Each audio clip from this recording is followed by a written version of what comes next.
Hey guys, so in this video series, I'm doing a 10-minute set of kettlebell sport chit chat. I'm a amateur kettlebell sport lifter, meaning that I like it. I like the challenge of it. I like the metrics of it, the standards, the measurable standards where you can judge yourself based on performance, not feeling, looks, mood. So I'm currently on the 28s, and I'm trying to train to get a 10-minute set of kettlebell long cycle with the 28s. How I started this, I started about a year ago. This time last summer, I was traveling and I picked up two old hardstyle kettlebells that I had, and they were just some old Kettlebell Kings 53s, and I did Dan John's ABC workout with the 53s, and I enjoyed that.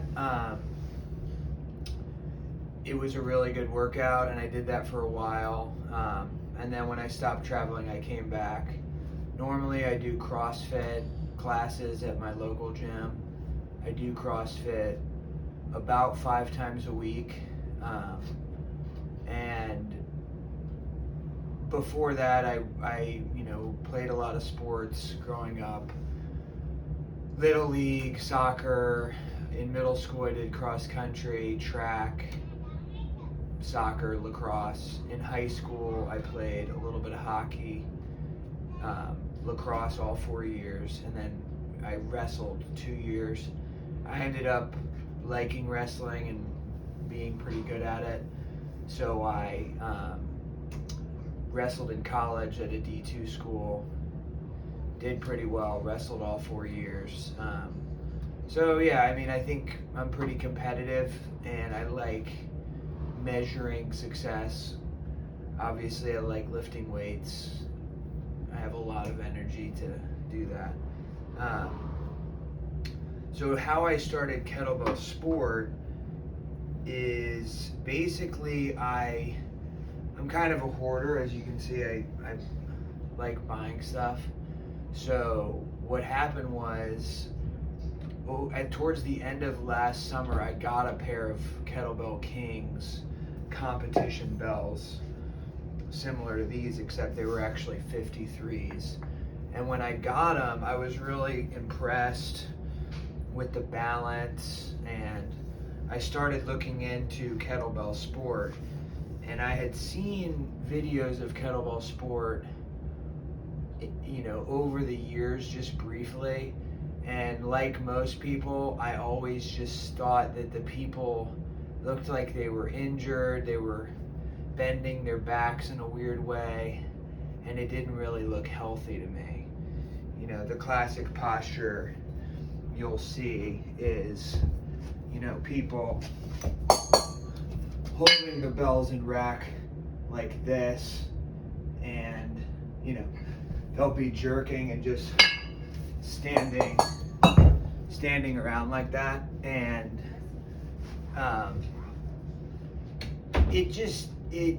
there's varying body types that do it, and I wasn't really attracted to it actually until I started messing around with it and I started doing long sets.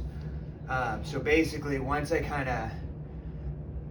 watched a little bit of Mark Wildman videos, and he mentioned kettlebell sport, and he seemed to have a lot of reverence for it, and that kind of made me, my competitive mindset. I was thinking, well, I want to do the purest, best sport that has very clear standards, so that I can know I'm getting better and progress. And sure enough, kettlebell sport provided that, because you have 10-minute sets, you're doing the clean and jerk long cycle for that time, and you perform as many reps as you can within the 10 minutes. when the 10 minutes is up, you check your score. Usually if you get 80 plus reps, you can move on to the next weight, assuming your form is good. And yeah, so I actually started when you go to buy kettlebells or you listen to coaches, most coaches will say, start with 12 kg for men. Okay, that's these blue ones. That wasn't my experience, honestly. I started, again, kettlebells are expensive, but you can find them on Marketplace, if you're a freak like me. I just hunted all these down. A lot of them I bought used. But this was one I got, and I really liked the balance of it, and I just started messing around with the clean, and I played around with snatch too, but very quickly I realized that the coolest move, in my opinion, is double bells work, and reason for that is I like the sound the kettlebells make when you're working out with them, and it's just satisfying to work out like that. I mean, yeah. So right now I'm doing kettlebell long cycle. I don't have enough experience with the other methods, but if I keep doing it, that's what I'm eventually going to do. Some snatch, some biathlon, some double half snatch, and yeah, I'll talk more about these other things later as they come up, but today I just want to talk about why kettlebell sport is a good thing for people, and how you can get started. Couple more reasons as to why it's a good thing. As you can see here, this is a piece of plywood. It's a nicer piece of plywood I got from Home Depot, but this is my gym here. Again, I go to a CrossFit gym, so it's not true that this is just my gym, but for kettlebell sport, this is my gym. So it's a pretty low footprint, and this 2 by 3 foot area that I work out in is the place of agony where you grow in so many ways that you never thought possible. So I believe the ancient Greeks, the word agony comes from a place that the Greek Olympians would train at called Agon.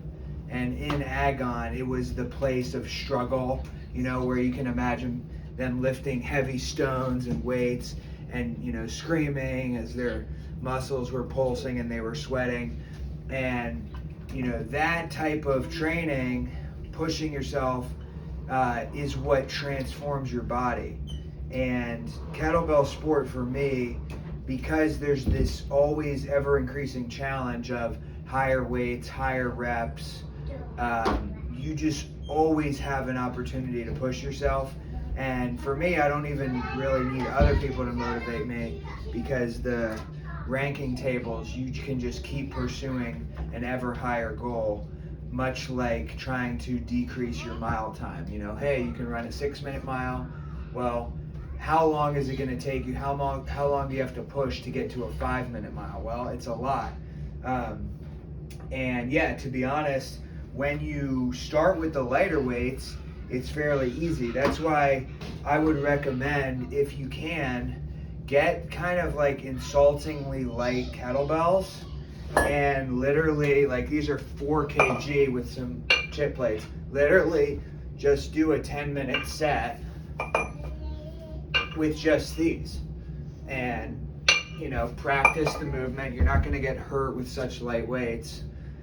Practice that and see how it feels, then move up to a heavier weight. You can probably experiment with this at the gym, again, I had competition kettlebells. This was actually supposed to be a 10-minute set video, but I realized that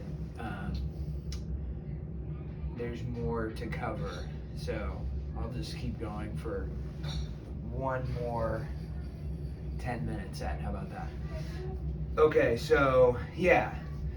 So my advice is get a really light kettlebell, preferably a competition kettlebell, and start to just practice the clean. And this is a sport style clean. So you practice this, you get your hand insertion. Denis Vasiliev has a lot of great videos that I watched to learn about the hand insertion. Practice both sides, like so, and learn that. And the jerk, most people, in my opinion, I feel like even in CrossFit gyms, coaches have to tell people who work out, multiple times a week, every time the jerk comes up, the coaches have to tell the class what a jerk is. And I don't know. I think people should just know what that is that have been working out, because the jerk is like basically a magical way to lift more weight than you can with a strict press. You can imagine the first time somebody used the jerk. All right, you have all these people and they're doing strict press, and they're getting big numbers, and one guy comes out of the woodwork. He gets the weight, it's heavier than anyone's ever seen, and he jerks it overhead, and then maybe they say, oh, well, that's not fair, you used your legs or something. But hey, the jerk is the easiest way, most efficient way to get weight overhead, and in kettlebell sport, that's the standard. It's clean and jerk. It's not a strict press. People strict press kettlebells all the time. That's great. It's good for you. But this is a kettlebell sport channel. If you like strict press, then there's plenty of other channels for you. There's not going to be doing strict press here. This is a kettlebell sport channel. So, yeah. And then as far as equipment goes for kettlebell sport, again, you don't really need much, just a 2x3 square foot area. And it's good to mark it off so that the little ones, they know that this is the dojo here. So you need some light to heavy bells, doubles if you're doing clean and jerk. You can also just practice with just one when you're a beginner. Just one kettlebell, clean and jerk. You can do as many hand switches as you want. But the goal, if you're a young man, 20s, 30s, just learn the technique. Watch videos instead of, watching reels on Instagram. You can just watch some technique videos, practice. You can figure it out. It's not too complicated. I learned it in a couple months, and my form's not perfect, but you can figure it out. It's not complicated. If you do any other types of lifts like barbell cleans, there's a wealth of information. Again, Denis Vasiliev, he's the best. You just have to find his videos. But there's others on YouTube that I've watched. But yeah. So anyway, later, if you like the sport, you can get a kettlebell lifting belt, but you can honestly just use a little bit of an oversized weightlifting belt for that. But you don't really need a weightlifting belt until you start to move up to heavier weights like 35s. In all my videos, you'll see me lift with kettlebell or Pro Kettlebell. I'm not sponsored by Pro Kettlebell. In fact, they probably think I'm annoying because I, you know, am always trying to get deals from them. But they make the coolest kettlebells, and yeah, I consider myself a patriot, so they're made in the USA, so that's pretty badass. I kind of look at them as like, you know, I trade my American dollars for American steel, and these things aren't going anywhere. I mean, even if a hurricane hits me, these things are gonna stay strong. But yeah, my wife uses these too. She's not much of a lifter, but she likes these. Yeah, they also have a international line that's made in China. Those are good. I have some of those too, but I got lucky and I acquired some off of older gentlemen, and I got a full set of American ones, so I'm extremely lucky. But I also always have my eyes out. So, and these kettlebells, so if you have kids, these are made by Moses Dunca, and he's great. If you reach out to him on his website, USA Kettlebells, you can find it. It's USAYKBS, and unfortunately he doesn't have any more of the light, cute ones in stock. But hey, if enough people harass him, maybe we can get him to order another shipment of these, in my opinion, awesome kettlebells for kids. We use them at the school I work at too, and the boys love them. So yeah, but I like Pro Kettlebell because they're innovators. The owner's awesome, Nikolai. He's a good guy. He's responsive. Again, I probably annoy him with my questions all the time, but I appreciate everything he's doing. And I hope that I'm in Texas, so I hope that one day he does some competitions over in Austin. That would be great. Yeah, so you get yourself some light bells, you start cleaning and jerking, and over time you see if you like the sport. And the reason I like it is I have 5 kids, and as you can see, I can do this sport at a higher level, and I don't really have to go anywhere, and that's pretty good for me. Like, I'm not of the jet set class. I'm just kind of like a middle class guy. Like, I can't travel, do ultra marathons or anything like that. So for me, just being able to train in, steps away from my kids and my wife, that's pretty cool. So that's definitely a plus for the sport. And your kids see you work out, and that's good for them. They see somebody training and working hard. Yeah.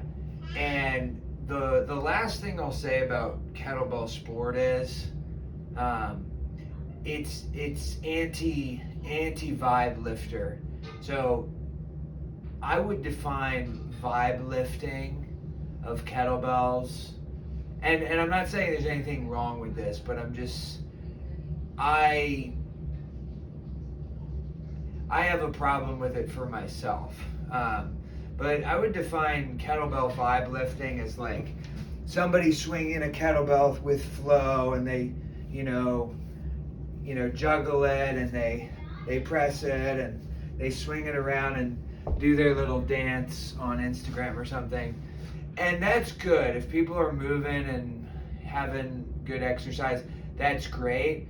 But the problem I see with that is that it allows people to lie to themselves in some ways and basically say, oh yeah, I'm working out, I'm flowing. And yeah, that's true. There's an element of truth to that.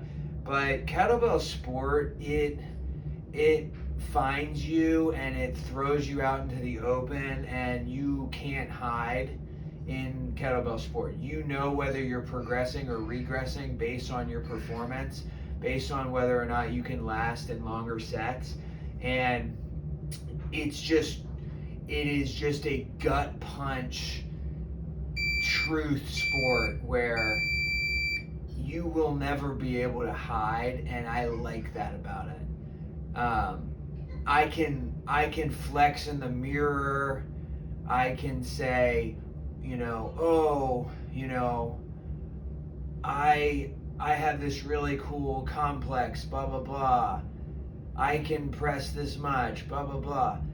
But that doesn't really matter in the sport.